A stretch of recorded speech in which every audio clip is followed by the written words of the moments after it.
Karl Marx dikenal sebagai salah satu tokoh yang berpengaruh dalam sejarah politik dan sosial.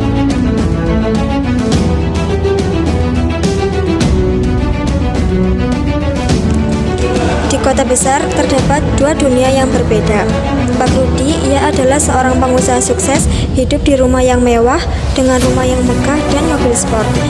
Ia adalah contoh dari kelompok borjuis yang memiliki kekayaan dan kekayaan yang besar. Sementara itu, Ibu Ani, ia adalah seorang penjual makanan kecil di pinggir jalan, hidup dalam keadaan miskin. Ia harus bekerja keras setiap hari untuk memenuhi kebutuhan hidupnya. Ia adalah contoh dari kelompok proletar yang tidak memiliki kekayaan dan harus berjuang untuk bertahan hidup.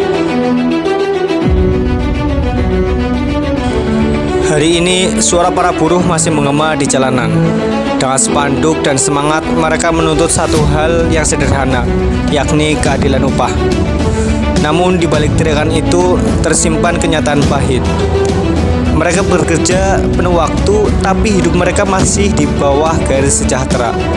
Di sisi lain, gelombang PHK, pemutusan hubungan kerja terus terjadi.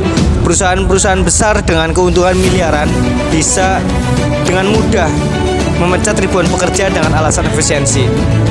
Bagi Karl Marx, ini bukan kebetulan. Ini adalah bukti nyata dari konflik kelas antara mereka yang memiliki kekuasaan atas produksi dan mereka yang hanya memiliki tenaganya. Buruh tidak hanya kehilangan pekerjaan, mereka kehilangan martabat, kehilangan masa depan. Konflik ini bukan sekedar soal uang, tapi tentang siapa yang punya kendali atas hidup manusia dan seperti yang dikatakan Marx, selama ada ketimpangan, konflik akan terus hidup di pabrik, jalanan, dan dalam sistem itu sendiri.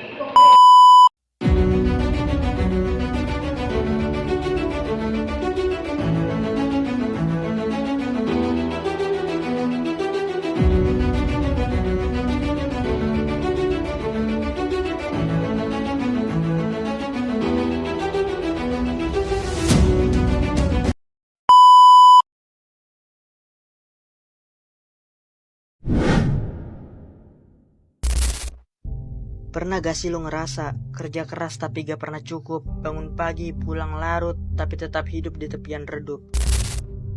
Karl Marx pernah bilang, mungkin bukan lo yang malas, tapi dunia ini yang memang timpang. Lahir bukan dari jurang tapi dari kenyamanan. Hatinya resah lihat dunia yang penuh tekanan. Hukum dan filsafat ia pelajari, bukan buat naik jabatan, tapi buat ngerti kenapa hidup ini digerakkan uang, bukan nurani. Ada dua kelas, ucapnya dengan tegas, yang punya alat produksi dan yang cuma bisa kerja keras. Berjuis di atas, proletar di bawah. Yang satu ngatur, yang satu cuma bisa pasrah.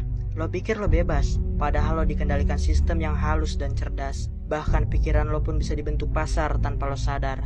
Dia nulis bukan buat viral, tapi buat hidup punya makna yang lebih dari sekedar bertahan dan berpindah kanal. Dari manifesto sampai Das Kapital, setiap kata adalah pukulan buat dunia yang tak adil dan banal. Tapi Marx gak hidup mewah, dia miskin, anaknya meninggal, tetap lawan dunia yang pongah.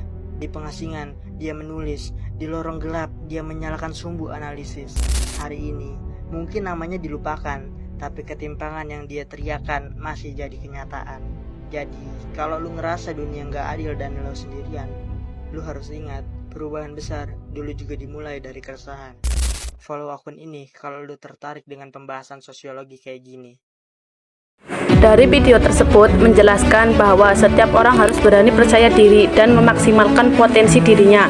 Dengan usaha, kerja keras, dan sikap pantang menyerah, seseorang bisa mencapai tujuannya dan impiannya meski banyak rintangan.